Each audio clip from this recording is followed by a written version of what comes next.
আগামী জাতীয় নির্বাচন একটি গুরুত্বপূর্ণ নির্বাচন। এই নির্বাচনে সকল প্রার্থী এবং ভোটার সবার মধ্যে ইতোমধ্যেই একটি উৎসব মুখর আমেজ পরিবেশ সৃষ্টি হয়েছে দেশে। আমরা দূর প্রবাসে বসেও এবারের নির্বাচনে অংশগ্রহণ করতে পারছি। তার জন্য দেশের বর্তমান সরকার প্রধানকে আন্তরিক মোবারকবাদ জানাচ্ছি এবং সাথে সাথে সকল ভোটার এবং প্রার্থী সবার কাছে একটি মেসেজ দিতে চাই।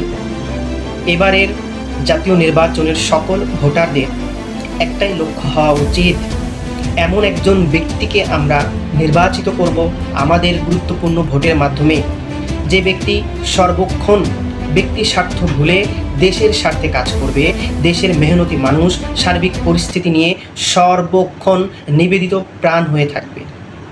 আসুন আমরা আমাদের গুরুত্বপূর্ণ সিদ্ধান্ত দিয়ে এমনই একজন মানুষকে নির্বাচিত করি এবং আগামীর নতুন বাংলাদেশের শুভ সূচনা করি।